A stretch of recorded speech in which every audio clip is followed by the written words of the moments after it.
Well, we had a great time last night in Liberty. We appreciate everybody coming out and showing up to our happy hour event. Thank you to Three Halves Brewing for having us last night right there on the town square in Liberty. We had not done an event yet in Liberty, so it was great to be there last night. It was problematic for me as I get in the car. I've been dealing with this Verizon outage all day. My phone wasn't working. I couldn't make a phone call. I could text if I was on Wi-Fi. And that was it. And I didn't think anything of it when I got in the car yesterday and said to Kate and the girls, all right, see you later, going to our event up in Liberty. And I'm about a quarter mile down the road at a stoplight, and I realized the Google Maps isn't working either. And I'm like, oh my gosh, what am I going to do? So I get up to Liberty, and I was, listen, we all are over-reliant on this Google Maps, or at least most of us are. I won't say all of us. Most of us are. So I take 435 all the way around, up north, come around. And, it's interesting because suddenly you're looking at street signs when you never look at street signs anymore. Mm-hmm. You just don't do it, right? You just look at your machine and you're like, all right, turn left here, turn right there. Right. You don't know what the streets are. You just kind of do it. In one block, turn left. Exactly. So it's funny when you're suddenly relying on street signs, it's a little different. So I get up to 435. And, I know I got to get off somewhere here. So I get off at 291. I know that goes into Liberty. I knew that much, right? Going up 435. And then I'm like, all right, north, south here. All right, I think I'm going to go south. I'm going the right way. I'm going down 291 off 435 for probably 5, 6, 7 minutes. I just don't get up to that part of town very much. And I'm going. I'm passing gas stations. I'm like, do I stop here? Do I ask somebody? And then it was like out of a movie. I go over this hump, over this hill, and I see the water tower, and I see an L on the water tower, and I'm like, hallelujah! I'm going the right direction. This is great. But there was never a sign that was like Liberty, 2 miles, Liberty. There was no Liberty sign anywhere near Liberty. I may have been in Liberty for 5 minutes, and I didn't even know I was in Liberty until I saw the script L on the water tower. And I was like, okay, I'm close. But then I got a little confused because then you've got, the 35 interchange there. And I'm like, all right, now I don't know where I'm going. I get to a Quick Trip. And it's weird because no one does this anymore, right, in the world. I go to the Quick Trip and I say, hey, I got to get to the Three Halves Brewing down on the square there. Where do I go? And they look at me like I'm crazy. They're like, dude, what is this, like 1995? Like, what do you mean, where do you go? I mean, are you homeless? Do you have a phone? Like, what's going on here? And I'm like, yeah, there's this global Verizon outage. I don't know if you know about it, blah, blah, blah. But, my phone's not working. My maps aren't working. So just tell me where to go. So a very nice lady pulls it up on her phone. I screenshot the directions to get down to the town square. So I get down there about 10 minutes later. At this point, it's after 5 o'clock. The event was supposed to start at 5 last night. And who's waiting for you? Well, I get down to the town square, and I'm doing loops around the town square. I'm just going around, and I'm like, where is this place? There's not that many shops. It should be pretty obvious. And then I go another, half a block down from where I was just looping around, and I see the radio station van there, and I'm like, oh, gosh, you dope. Drive another 200 yards down the street, you would have found it 10 minutes ago. Mm-hmm. So I park, I get in there, and, we had a great crowd last night. Keatsman was fantastic, as always. First guy I see is one of our regulars, and it's funny, you don't always and typically see the callers out at these events, but our Northland folks are great. They love us. They're always going to show up. And it's Wes and Gladstone giving me a hard time. Oh, nice you to show up. As he looks at his watch, it was like 5:18. And boy, did I want to be. I wanted to throw it back in his face. But you know what? I didn't do it. Sucked up my pride. And I said, Wes, I'm dealing with a Verizon outage here. Don't know where I am. Take it easy on me, buddy. Please. Cut me some slack here. And, of course, he didn't, but... Right.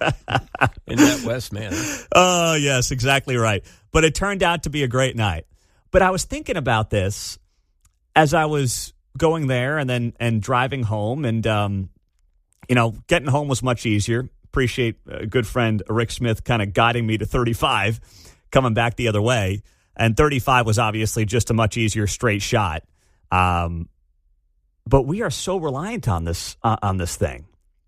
And Kate and I were talking about it last night because she had to take the girls to swim school, and then she took them to Chick-fil-A after. She placed the order on the Chick-fil-A app, right? But then she couldn't notify them that she was there when she got to Chick-fil-A because the phones weren't working.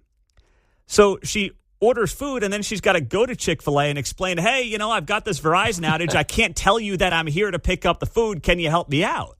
Like, we have become so reliant on these things.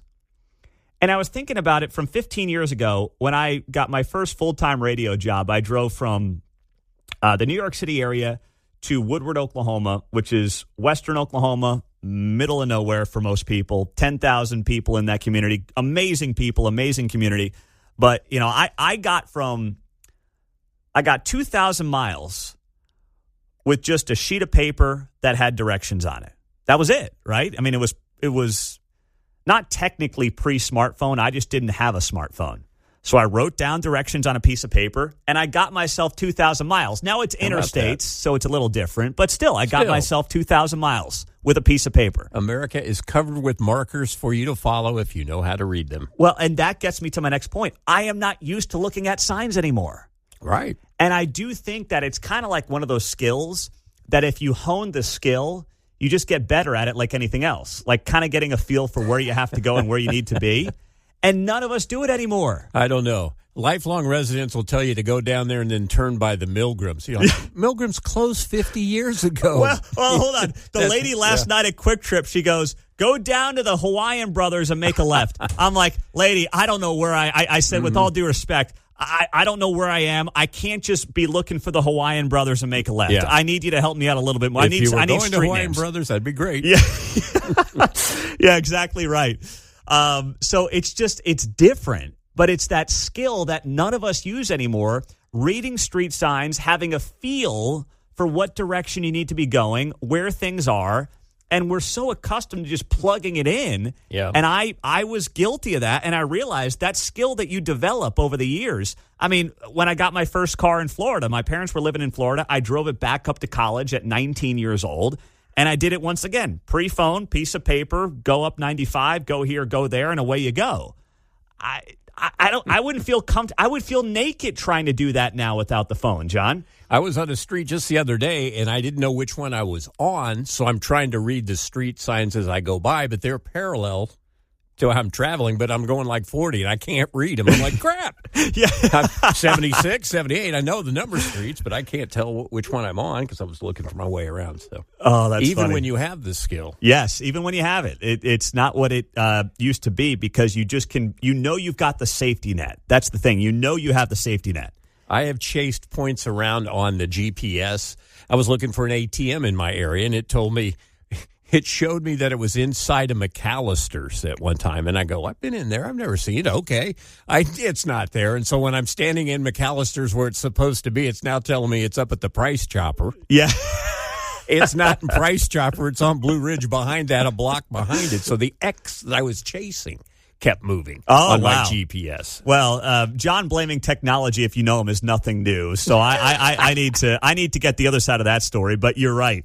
It reminds me, too, when I was in Oklahoma for the first time, I went down to the airport from Woodward down to Oklahoma City to pick up Kate when she was visiting me. We were still dating at the time. And the young lady who was the receptionist that we had, she was like my age. So we were both like 22. And she wrote down directions for me to get to the airport. From Woodward, it's about 2 hours and 15 minutes. And there were like 4 directions on it. It was like, go to the first stoplight, make a right.